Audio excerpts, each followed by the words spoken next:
Bonjour à tous, j'espère que vous allez bien. Aujourd'hui, on va refaire une petite vidéo sur ce petit boîtier, le TC1. Donc, j'ai lu tous vos commentaires que j'ai eu dans la dernière vidéo sur ce boîtier-là, lorsqu'on a remplacé la batterie. Donc, il s'avère qu'en fait, celui-ci a un super défaut, c'est que la batterie se vide toute seule. La batterie se vide tout simplement parce que ce boîtier-là, même s'il est éteint comme ça, l'électronique, elle consomme toujours de la batterie. Et du coup, au bout de 15 jours, effectivement, la batterie est déchargée sur le boîtier-là. Donc il faut penser à la recharger régulièrement pour ne pas l'abîmer en fait. Donc on va changer l'interrupteur, il en existe de toutes sortes. On a celui-ci par exemple, qui lui reste bien enclenché, pas confondre avec un switch où on appuie et puis lorsqu'on relâche le contact ne se fait plus. Là celui-ci, vous voyez bien, il y a une différence.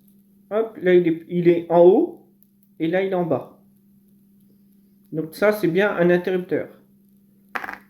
On a l'interrupteur comme ça. Nous, je pense qu'on va mettre ce genre d'interrupteur. C'est tout simple, il suffit de faire juste un trou et on peut fixer l'interrupteur avec un écrou, bien sûr, qu'on visse dessus.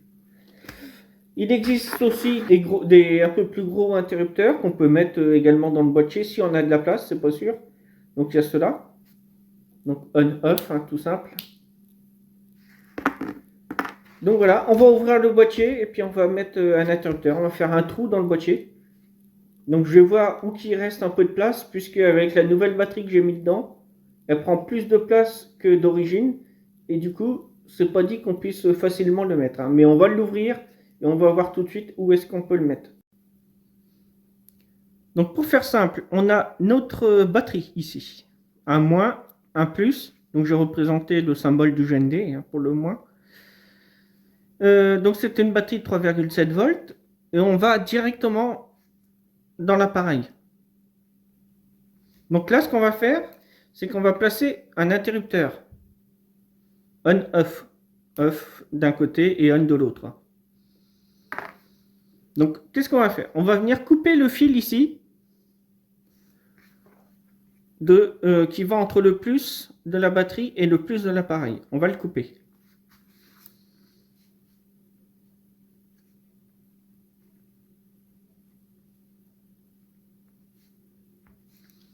Et on va mettre un interrupteur entre les deux, tout simplement. Donc, il y a 3 broches dessus, sur l'interrupteur. Donc, on a un interrupteur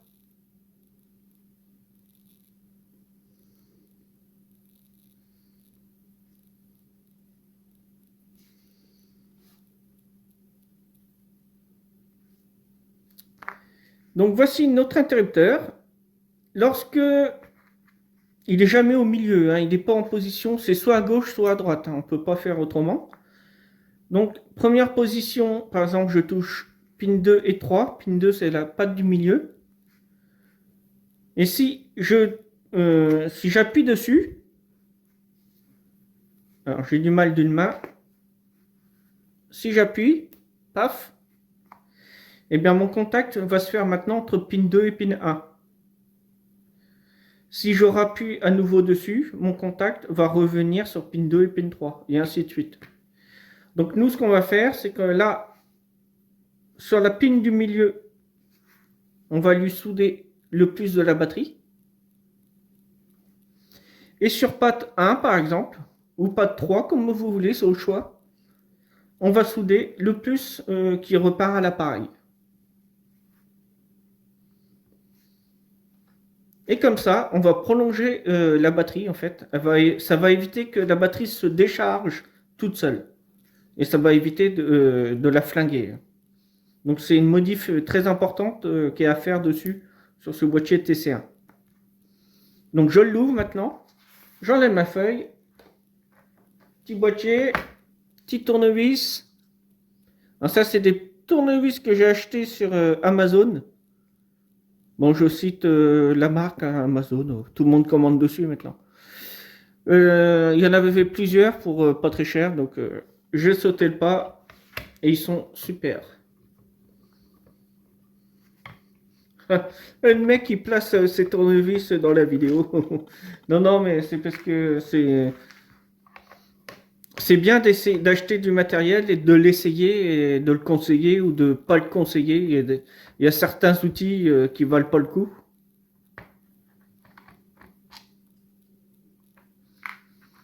Quand je dis ne valent pas le coup, c'est pas en prix, hein, c'est valent l'utilité, quoi, en fait.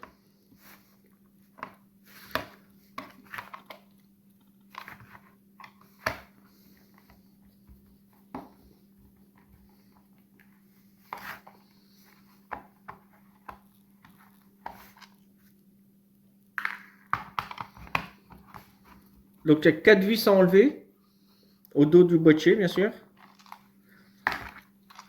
Hop, on ouvre. Donc là, je vais débrancher la batterie. Hop, je la débranche. Il faut qu'on arrive à trouver où est-ce qu'on va mettre l'interrupteur. Donc moi, je pense qu'on va le mettre ici sur le côté. Donc il suffira juste de faire un petit boîtier dans le boîtier plastique. Sans aller percer la batterie, bien sûr. Faites attention. Il faut surtout pas la percer. Si on la perce, ça peut faire un incendie, donc il faut éviter. Donc, vous voyez, le trou à faire n'est pas si gros que ça, hein. Il faut faire un tout petit peu plus gros que le filetage. Là. Alors, hop, je rapproche. Donc, je vais percer ici. Je vais prendre ma visseuse Ryobi. Ah bah, bien sûr. L'effet de surprise est... Et voilà, on va mettre un fourré. Alors cette perceuse, enfin cette visseuse perceuse, elle me suit dans beaucoup de travaux que je fais. Enfin travaux électroniques que je parle. Ensuite, je prends un fourré et je regarde que je puisse passer mon... que ça soit la même grosseur que le... un tout petit peu plus gros que là le filetage. Je mets le fourré au bout de la visseuse et en avant, on roule ma poule, on perce le boîtier. Voilà, maintenant, on peut mettre l'interrupteur dedans. On va mettre une entretoise.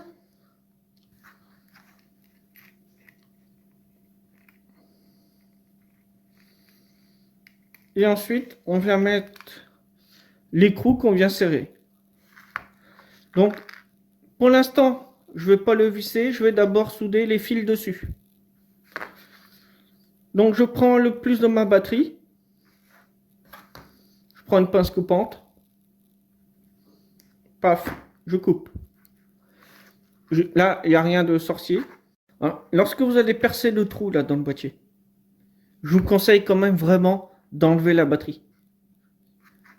Pour ne pas prendre le risque de la percer. Parce que vous voyez, moi, ça a touché un petit peu. J'aurais pu la percer.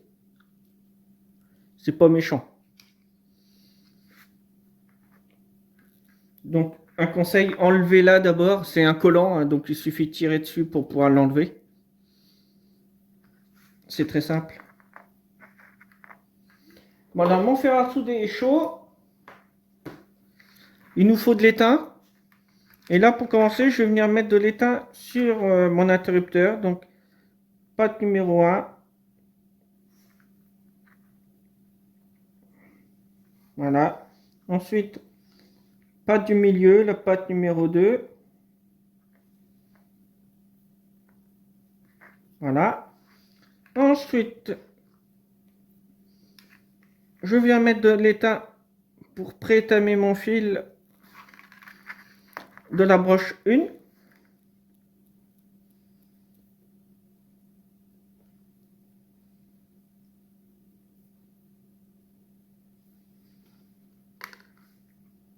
La patte numéro 1 est soudée déjà. Maintenant, on va souder la patte du milieu. Il faut arriver à bien mettre l'interrupteur pour pas trop que ça bouge.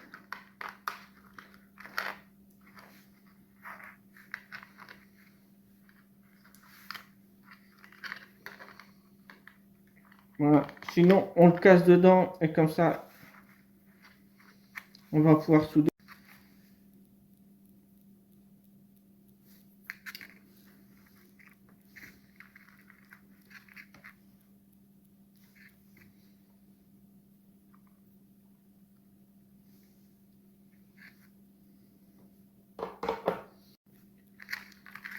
Donc, mes deux fils sont soudés.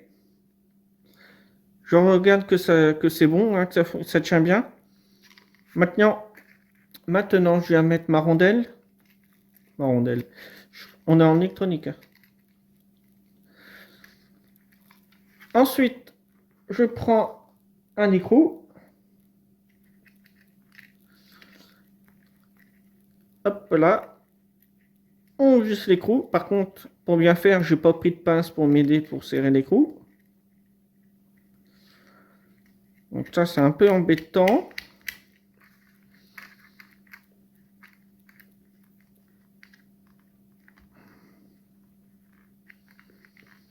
Oui, bien sûr. Hop, je l'ai serré tant que je peux.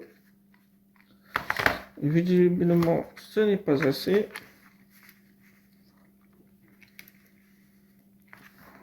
Voilà, là il est serré. Donc maintenant, je peux bouger mon interrupteur. Ensuite, on va rebrancher tout l'ensemble. Je remets ça avant. Voilà. Je rebranche. Hop, mon boîtier s'allume là. Donc, c'est que la manip s'est bien passée.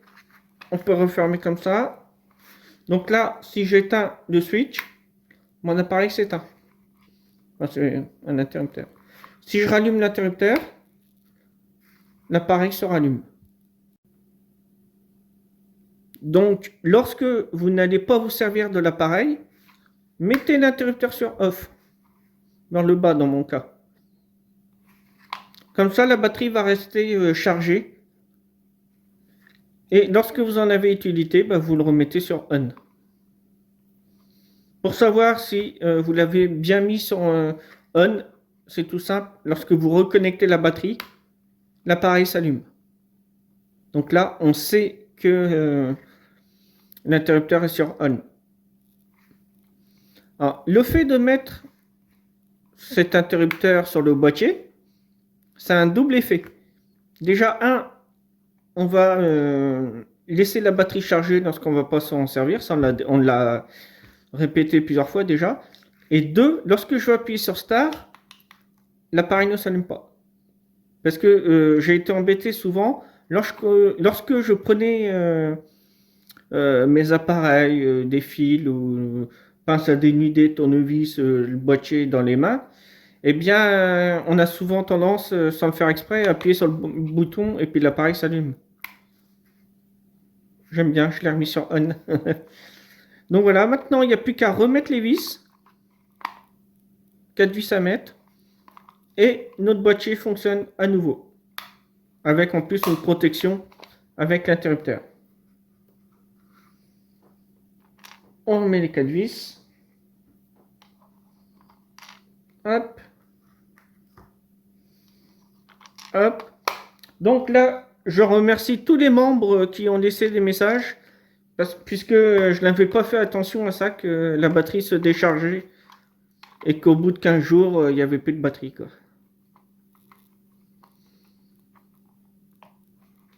Je m'en sers assez souvent de ce boîtier. Beaucoup, beaucoup. C'est très utile, hein, ça évite de s'embêter avec les fils rouges, fils noirs du multimètre, choisir le bon calibre et tout ça. Lui, il calcule tout automatiquement. Il suffit juste de mettre le composant.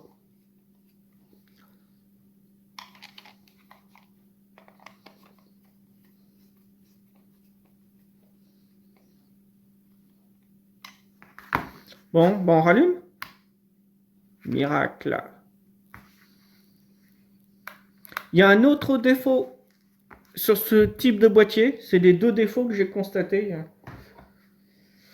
Le connecteur ici déjà, sur celui-là, il a beaucoup servi et le connecteur est déjà mort sur les pins 1, 2 et 3 là. On peut déjà plus faire les contacts. Lorsque je ferme, les contacts se font très difficilement et j'ai du mal à enfoncer les pattes des composants dedans. J'ai l'impression que là, la première patte et la quatrième en fait a tendance à faire pareil, à commencer. Donc je vais voir si on peut avoir des... Je pense que oui, hein, mais des borniers comme cela pour pouvoir éventuellement le changer lorsqu'il sera vraiment HS. Sur celui-ci, pas de problème pour l'instant. Le connecteur, là, il tient. Par contre, celui-là, il tient pas du tout. Il y a, il y a un abonné qui m'a laissé un commentaire justement à propos de ce boîtier en me disant que bah, le connecteur c'était de la merde. Et effectivement, il a raison. J'ai d'ailleurs laissé dans le commentaire, j'ai répondu en disant qu'il avait raison, que c'était pas très fiable ce genre de connecteur. C'est dommage hein, parce que c'est un super produit.